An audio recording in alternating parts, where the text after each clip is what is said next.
कहानी की शुरुआत होती है भविष्य की दुनिया से, जहां हमारी धरती पर खाने पीने और बाकी चीजों की इतनी कमी हो गई थी कि इंसानों के भूखे मरने की नौबत आ गई थी। इसी बीच वैज्ञानिकों ने एक बड़ी खोज की। धरती से बहुत दूर एक ग्रह था जिसका नाम था पेंडोरा। इस ग्रह पर बहुत सारी ऐसी चीजें थीं जो बहुत कीमती थीं और इंसानों के काम आ सकती थीं, जिनसे उनकी बड़ी बड़ी परेशानियां खत्म हो सकती थीं। लेकिन क्या ये इतना आसान था? बिल्कुल नहीं। लेकिन पेंडोरा ग्रह पर पहले से ही नावी नाम की एक शक्तिशाली जाति रहती थी जो साधारण इंसान नहीं थे। ये लगभग 3 मीटर लंबे, बहुत मजबूत और इंसानों से कई गुना ज्यादा ताकतवर थे। और सबसे बड़ी बात, उन्हें इंसानों से गहरी नफरत थी। और यहीं से शुरू होने वाला था एक ऐसा खेल जिसने सबकी जिंदगियां पलट दी। अब इन नावी लोगों के बारे में अंदर की बात जानने के लिए इंसानों ने एक अवतार प्रोजेक्ट नाम का जुगाड़ लगाया। इसमें इंसानी डीएनए और नावी डीएनए को मिलाकर एक नया शरीर बनाया गया जिसे अवतार नाम दिया गया। लेकिन जब ये काम पूरे जोरों पर चल रहा था तभी एक बड़ा पंगा हो गया। इस प्रोजेक्ट के मैन साइंटिस्ट की अचानक मौत हो गई। अब दिक्कत ये थी कि उसके डीएनए से बने अवतार को सिर्फ उसी के डीएनए वाला कोई बंदा कंट्रोल कर सकता था। ऐसे में एंट्री होती है उसके जुड़वा भाई जेक की। पर जेक को बिल्कुल अंदाजा नहीं था कि आगे उसके साथ क्या खौफनाक होने वाला है। जेक पहले फौज में था, लेकिन एक जंग में उसने अपने दोनों पैर गंवा दिए थे। शुरू में सबको लगा कि ये बंदा कुछ नहीं कर पाएगा, क्योंकि एक अवतार को कंट्रोल करने के लिए कम से कम 3 साल की कड़ी ट्रेनिंग चाहिए होती है, और ये तो बेचारा अपाहिज था। लेकिन जैसे ही उसकी चेतना पहली बार अवतार के शरीर में गई तो उसे ऐसा लगा जैसे उसे नई जिंदगी मिल गई हो। उसने डॉक्टरों के रोकने की जरा भी परवाह नहीं की और बाहर की तरफ भाग खड़ा हुआ। उसने दौड़ने के मजे को जी भरकर एंजॉय किया। वो इतनी आसानी से और मजे से दौड़ा कि जल्द ही उसने अवतार के शरीर पर पूरा कंट्रोल पा लिया। जेक का ये कमाल देखकर कर्नल की नजर उस पर पड़ी। कर्नल एक भाड़े की फौज का बॉस था और वो हमेशा से वैज्ञानिकों के इस अवतार प्रोजेक्ट को बेकार मानता था। उसका तो सीधा सा फंडा था कि ताकत के दम पर सब कुछ छीन लो। कर्नल ने जेक को बुलाया और कहा कि वो नावी लोगों के बीच जाकर जासूसी करे और उनकी सारी खुफिया जानकारी निकाले। इसके बदले में कर्नल ने जेक को लालच दिया कि वो उसका इलाज करा के उसे फिर से अपने पैरों पर खड़ा कर देगा। जेक को यह सौदा एकदम बढ़िया लगा और वो तुरंत तैयार हो गया। लेकिन असली खतरा तो अभी बाकी था। फिर एक दिन इस प्रोजेक्ट की इंचार्ज डॉक्टर ग्रेस जेक को रिसर्च के लिए जंगल में ले गई। पेंडोरा ग्रह के अजीबोगरीब और जादुई जानवरों को देखकर जेक तो खुशी से पागल ही हो गया। वो एकदम छोटे बच्चों की तरह यहाँ वहाँ हर चीज को छू छू कर देखने लगा। जेक को नहीं पता था कि उसकी ये एक गलती मौत को दावत देने वाली है, पर इसका नतीजा ये हुआ कि उसकी इन हरकतों और आवाजों से जंगल के जंगली जानवर भड़क गए। एक बहुत बड़े और खूंखार जानवर को अपनी तरफ दौड़ते देख जेक ने हिम्मत दिखाई और जोर से चिल्लाया। सच में वो जानवर थोड़ा डर भी गया, लेकिन जेक अपनी इस छोटी सी जीत पर चौड़ा हो ही रहा था कि उसे पता नहीं था उसने कितनी बड़ी मुसीबत मोल ले ली है, क्योंकि असली राक्षस तो अब सामने आने वाला था। तभी पीछे से एक और भी खतरनाक जानवर आ धमका। जेक डर के मारे भागने लगा। तभी उसका शरीर अचानक एक पेड़ में फंस गया, जिससे उसे संभलने का थोड़ा टाइम मिल गया। जेक तुरंत उठा और आगे की तरफ भागा। तभी उस जानवर ने फिर से दाईं तरफ से हमला कर दिया। फिर उसने एक लंबी छलांग लगाई और फिर से पागलों की तरह भागने लगा। वो जानवर पीछे पीछे अपनी पूरी ताकत से आ रहा था। जेक ने फुर्ती दिखाकर खुद को बचाया तो सही, लेकिन शरीर बड़ा होने की वजह से वो एक बार फिर फंस गया। क्या जेक यहाँ से जिंदा बच पाएगा? नीचे गिरने के बाद भी जेक लगातार भागता ही रहा। अपने बड़े शरीर का फायदा उठाकर वो फिसलते हुए एक खोखले पेड़ के अंदर घुस गया। जानवर ने भी छलांग मारी और उसके पीछे पीछे आ गया। ये देखकर वो जानवर गुस्से से एकदम पागल हो गया। जेक ने अपनी एक बंदूक उठाई, पर जैसे ही उसने बंदूक लोड की, जानवर ने उसे अपने मुंह से पकड़कर दूर फेंक दिया। अब बिना हथियार के जेक को अपनी जान बचाने के लिए भागते ही रहना पड़ा। मौत उसके बिल्कुल पीछे खड़ी थी। आखिर में जेक थककर जमीन पर गिर पड़ा। उसने जमीन पर रेंगकर भागने की कोशिश की, लेकिन जानवर ने उसके बैग को अपने दांतों से पकड़ लिया और उसे हवा में उछाल दिया। जेक ने भी फुर्ती दिखाई और अपना बैग उतार कर फेंक दिया। जानवर ने जिस तरफ उसे फेंका था वो उधर ही जोर से धड़ाम से नीचे गिरा। फिर वो तेजी से उठा और चट्टान के किनारे की तरफ भाग गया। एकदम किनारे पर आकर उसने आखिरी छलांग लगाई और सीधे नीचे झरने में कूद गया। इस तरह किसी तरह से उसकी जान बच पाई, लेकिन मुसीबत अभी टली नहीं थी। लेकिन यार, इस पूरे ड्रामे और हंगामे में वो डॉक्टर ग्रेस और बाकी टीम से बिछड़ गया। अपनी जान बचाने के लिए उसने लकड़ी का एक भाला बनाया और बहुत चौकन्ना होकर चारों तरफ देखने लगा। उसे बिल्कुल भी अंदाजा नहीं था कि एक नावी लड़की उस पर नजर गड़ाए बैठी है। उस लड़की ने उसे एक ही नजर में पहचान लिया था कि ये एक इंसान है। जैसे ही वो लड़की उस पर तीर चलाने वाली थी, तभी जेलीफिश जैसा दिखने वाला एक अजीब सा जीव उड़कर उसके तीर पर बैठ गया। ऐसा लग रहा था जैसे वो जीव उस लड़की को जेक को मारने से रोक रहा हो। उस जीव को देखकर लड़की ने अपना तीर नीचे कर लिया और इस तरह जेक की जान बाल बाल बच गई। पर नेत्री ने उसे क्यों छोड़ा, इसका राज बहुत गहरा था। दूसरी तरफ डॉक्टर ग्रेस हेलीकॉप्टर में बैठकर जेक को पागलों की तरह हर जगह ढूंढती रही, लेकिन रात होने तक उसका कुछ अता पता नहीं चला। मजबूर होकर उन्हें वापस लौटना पड़ा। उन्हें लगा कि रात के खतरनाक जंगल में जेक आज की रात जिंदा नहीं बच पाएगा। पर अच्छी बात यह रही कि जेक ने दिमाग लगाया और टाइम पर एक मशाल जला ली। उस आग को देखकर आसपास आने वाले जंगली जानवर डर कर भाग गए, लेकिन यार जानवर बहुत ज्यादा थे। जेक ने एक को डंडे से मारकर भगाया, लेकिन उसे सांस लेने की भी फुर्सत नहीं मिली कि तुरंत दूसरा आ धमका। उसने अपना लंबा डंडा उठाया और सीधे एक जानवर के पेट में घुसेड़ दिया, लेकिन खूंखार जानवरों का आना अभी रुका नहीं था। जेक ने अपने पीछे से एक और हथियार निकाला, लेकिन तभी एक जानवर ने जेक को जमीन पर गिरा दिया। जेक ने भी तुरंत पलटकर उस जानवर को जमीन पर पटक दिया और उसे मौत की नींद सुला दिया। वो वहां से भागने ही वाला था कि एक और जानवर ने उसे जमीन पर पटक दिया। जेक उठा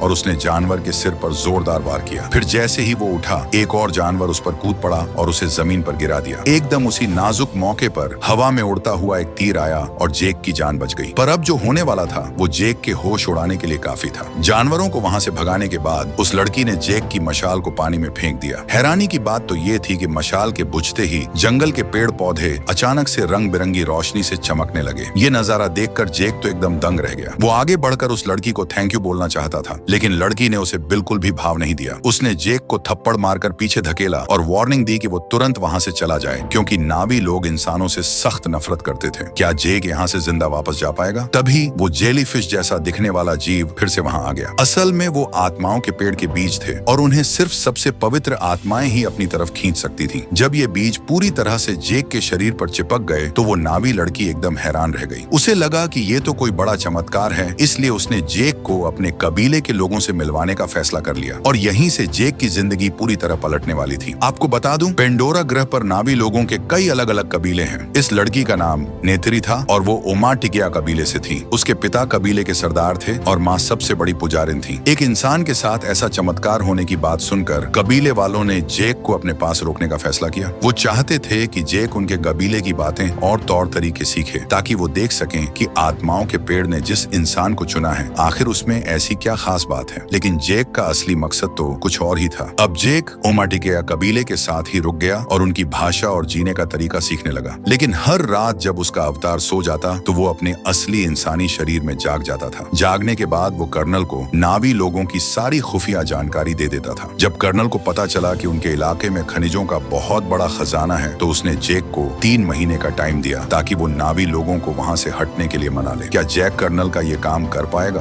बहुत जल्दी ही जेक ने जंगल के पेड़ों पर कूदना और चढ़ना सीख लिया। उसने नावी लोगों की तरह ही धनुष बाण से शिकार करना सीख लिया, जानवरों को मारने के बाद प्रार्थना करना सीख लिया और तो और उनके साथ आत्माओं के पेड़ की पूजा करना भी सीख लिया। जैसे जैसे जेक अवतार के शरीर में ज्यादा समय बिताने लगा, उसका दिल नावी लोगों की तरफ झुकने लगा। वो अब ये सोचने लगा था कि काश इंसान और नावी लोग शांति से एक साथ रह सकें। लेकिन जेक को नहीं पता था कि इंसान ऐसा कभी नहीं होने देंगे। डॉक्टर ग्रेस ने जेक के दिल की बात समझ ली और उसे एक पुराना राज बताया। असल में पहले नावी और इंसानों के बीच सब कुछ ठीक था। डॉक्टर ग्रेस ने तो जंगल में एक स्कूल भी खोला था जहां वो नावी लोगों को इंसानी भाषा सिखाती थी। पर फिर ऐसा क्या हुआ कि ये दोनों एक दूसरे के जानी दुश्मन बन गए। लेकिन बड़े दुख की बात है कि बाद में खनिजों को निकालने के लालच में सैनिकों ने स्कूल में घुसपैठ कर दी, बच्चों को बेरहमी से मार डाला और नेत्री के सामने ही उसकी बहन की भी जान ले ली। बस यही वजह है कि नावी लोग इंसानों से इतनी नफरत करते हैं। तब जाकर जेक को समझ में आया कि इंसानों और नावी लोगों का ये झगड़ा कभी खत्म नहीं हो सकता। लेकिन असली तबाही तो अभी शुरू होनी बाकी थी। फिर एक दिन नेत्री ने जेक से कहा कि वो उसे ड्रैगन को अपने काबू में करना सिखाएगी। हर नावी को ये करना ही पड़ता है। वो जेक को एक ऊंची चट्टान पर ले गई जहां बहुत सारे विशाल ड्रैगन रहते थे। जेक, तुम्हारे पास सिर्फ एक ही मौका होगा। क्या जेक इस जानलेवा टेस्ट में पास हो पाएगा? जेक का ड्रैगन को काबू करने का पहला एक्सपीरियंस बहुत ही खतरनाक था। वो चट्टान से नीचे गिरते गिरते बचा, लेकिन उसने हार नहीं मानी और पूरी हिम्मत के साथ ड्रैगन की पीठ पर कूद गया। काफी खींचतान और जद्दोजहद के बाद उसने सही मौका देखा और अपने नर्वस फाइबर को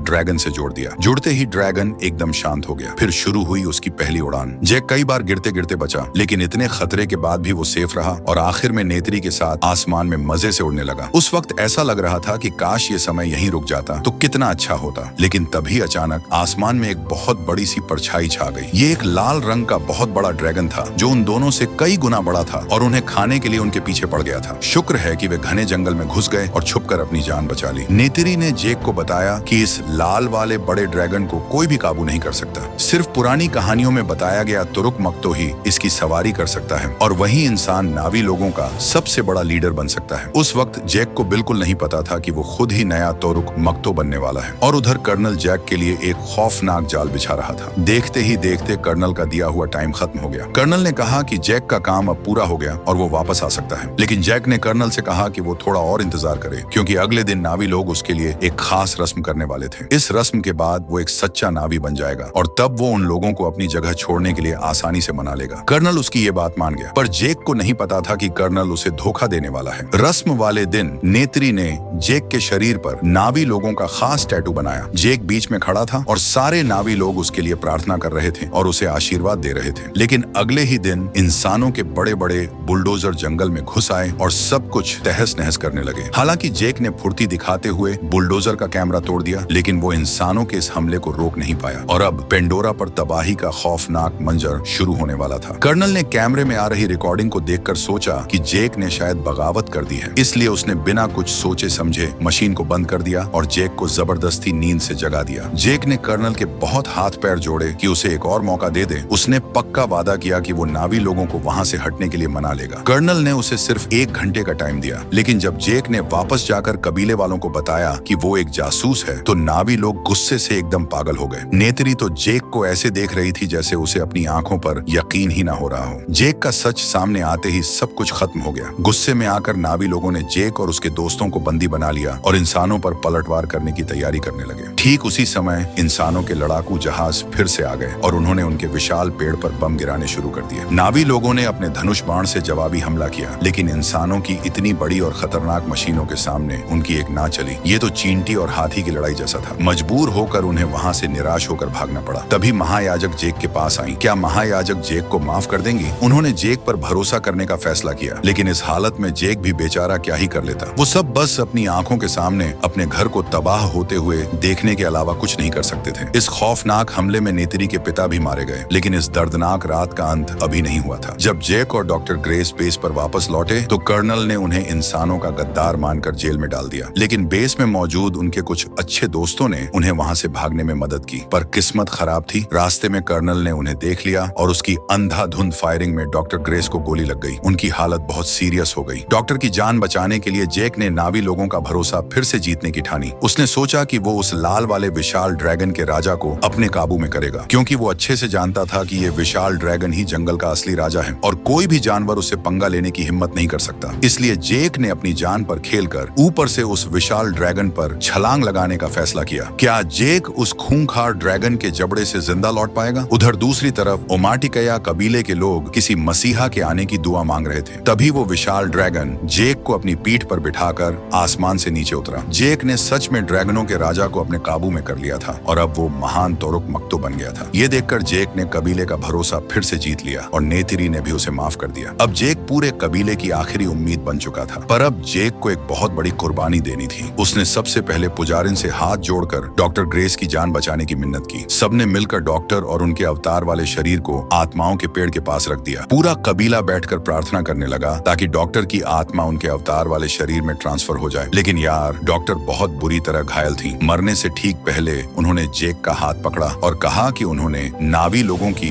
देवी एवा को देख लिया है। डॉक्टर की मौत से जेक अंदर से पूरी तरह टूट गया। उसने कर्नल से बदला लेने और कबीले के साथ मिलकर अपना घर बचाने की कसम खा ली और अब पेंडोरा के इतिहास की सबसे खौफनाक जंग शुरू होने वाली थी। इस मुश्किल घड़ी में सारे ओमाटिकिया लोग एक साथ खड़े हो गए। वे अपने विशाल ड्रैगनों पर बैठकर दूर दूर तक गए और आसपास के सभी कबीलों को इकट्ठा करके पेंडोरा ग्रह को बचाने के लिए तैयार हो गए। उधर कर्नल ने भी अपनी पूरी फौज बुला ली और नावी लोगों पर फुल ऑन हमला करने की तैयारी कर ली। लड़ाई वाली रात जेक ने आत्माओं के पेड़ के पास जाकर भगवान से मदद की भीख मांगी, लेकिन पेड़ की तरफ से कोई हलचल नहीं हुई। फिर युद्ध का वो दिन आ ही गया। हजारों की तादाद में इंसानों के लड़ाकू विमान बेस से निकले और जंगल के ऊपर तबाही मचाने लगे, लेकिन नावी लोग भी डरने वाले नहीं थे। वे विशाल ड्रैगनों पर बैठकर सीधा उनसे भिड़ गए। जेक के इशारे पर सबने एक साथ नीचे की तरफ गोता लगाया। जेक तेजी से नीचे आया। उसने हवा में कलाबाजी खाते हुए एक फाइटर जेट के पास चक्कर लगाया और फिर अचानक नीचे आकर उन्हें एकदम डरा दिया। कर्नल भी अपनी पूरी फौज लेकर मैदान में आ गया। नावी लोगों ने मिलकर बहुत सारे लड़ाकू विमानों को चकनाचूर कर दिया, लेकिन असली खतरा तो जमीन पर आ चुका था। इसी बीच जमीन पर इंसानों की बड़ी बड़ी मशीनें और रोबोट जंगल में घुस आई। उनका सामना घोड़ों पर बैठे नावी लोगों से हुआ और दोनों के बीच एकदम खौफनाक लड़ाई शुरू हो गई। और ये लड़ाई इंसानों की सोच से कहीं ज्यादा भयानक थी। दोनों तरफ से लगातार दनादन हमले हो रहे थे। नावी लोग इंसानों की गोलियों और तोपों के आगे टिक नहीं पा रहे थे और उनके बहुत सारे लोग मारे जाने लगे। जब नावी लोगों को लगा कि अब सब खत्म होने वाला है और वे पूरी तरह से निराश हो गए, तभी जंगल के बीच से खूंखार जानवरों का एक बहुत बड़ा झुंड अचानक निकल कर आ गया। वो जानवर बंदूकों और तोपों से बिल्कुल नहीं डरे और सीधा इंसानी मशीनों पर टूट पड़े। जानवरों ने अपने सींगों से मशीनों पर इतनी जोरदार टक्कर मारी कि मशीन चलाने वालों को पीछे हटना ही पड़ा। लेकिन जानवर रुके नहीं, वो लगातार मशीनों पर जोर जोर से टक्कर मारते रहे। उधर आसमान में भी हजारों की संख्या में विशाल ड्रैगन आ गए। उनके ताबड़तोड़ हमलों के आगे इंसानी मशीनों की फौज पूरी तरह से बिखर गई। जेक ने जैसे ही इशारा किया, उसका विशाल ड्रैगन एक विमान के पास गया और उसे उठाकर जोर से दूर फेंक दिया। जेक में लड़ाकू विमान के एकदम ऊपर पहुंच गया। वो बंदूक हाथ में लिए सीधा नीचे कूदा, 2-3 बार हवा में छलांग लगाई और गोल गोल घूमते हुए कई सैनिकों को वहीं ढेर कर दिया। फिर सही मौका देखकर उसने अपनी जेब से ग्रेनेड निकाला और उसे विमान के अंदर फेंक दिया। ग्रेनेड विमान के अंदर जाते ही बहुत जोरदार धमाके के साथ फटा। जैक तुरंत अपने ड्रैगन पर बैठकर उड़ गया और सीधा कर्नल के लड़ाकू विमान के ऊपर जा पहुंचा। पर कर्नल जैक का ही इंतजार कर रहा था। वो बस बम निकालकर हमला करने ही वाला था कि कर्नल को इसकी भनक लग गई। कर्नल उसे रोकने के लिए तेजी से आगे बढ़ा, लेकिन तब तक बाजी हाथ से निकल चुकी थी। उसने अपना रोबोटिक आर्मर सूट पहना, उस टूटे हुए विमान से नीचे कूदा और सीधा उस जगह पहुंच गया जहां जेक का असली इंसानी शरीर रखा हुआ था। किस्मत अच्छी थी कि नेत्री एक जंगली जानवर पर बैठकर एकदम सही टाइम पर वहां पहुंच गई। कर्नल ने वार किया, लेकिन उसने पीछे हटकर तुरंत उस पर फिर से हमला कर दिया। नेत्री तेजी से जमीन पर उतरी और गोल घूमी, लेकिन तभी कर्नल ने अचानक अपनी बंदूक निकाल ली। तभी नेत्री ने फिर से हिम्मत जुटाकर हमला किया, लेकिन कर्नल किसी खूंखार राक्षस से कम नहीं था और उसे फिर से दूर फेंक दिया गया। कर्नल को कुछ समझ ही नहीं आ रहा था कि तभी नेत्री का जानवर कर्नल पर झपट पड़ा। कर्नल ने अपनी पूरी ताकत लगाई और जानवर को खंजर मार दिया और अब कर्नल नेत्री को मौत के घाट उतारने ही वाला था कि तभी जेक एकदम सही टाइम पर वहां पहुंच गया और दोनों के बीच फिर से लड़ाई शुरू हो गई। जेक ने पहले आगे बढ़कर कर्नल को झकझोर दिया, फिर गोल घूमकर उस पर जोरदार वार किया। कर्नल ने फिर से अपनी ताकत बटोरी। जेक मुड़ा, कूदा और गोल घूमते हुए कर्नल की तरफ बढ़ा और सीधे कर्नल के सिर पर वार कर दिया। फिर वो एक लंबी छलांग लगाकर गोल घूमते हुए जमीन पर उतरा। कर्नल ने अपना हथियार निकाल लिया। मशीन के शीशे का कवर टूट गया था, जिसकी वजह से अंदर पेंडोरा की वो हवा भर गई जिसमें इंसान सांस नहीं ले सकते। इसलिए कर्नल को तुरंत अपना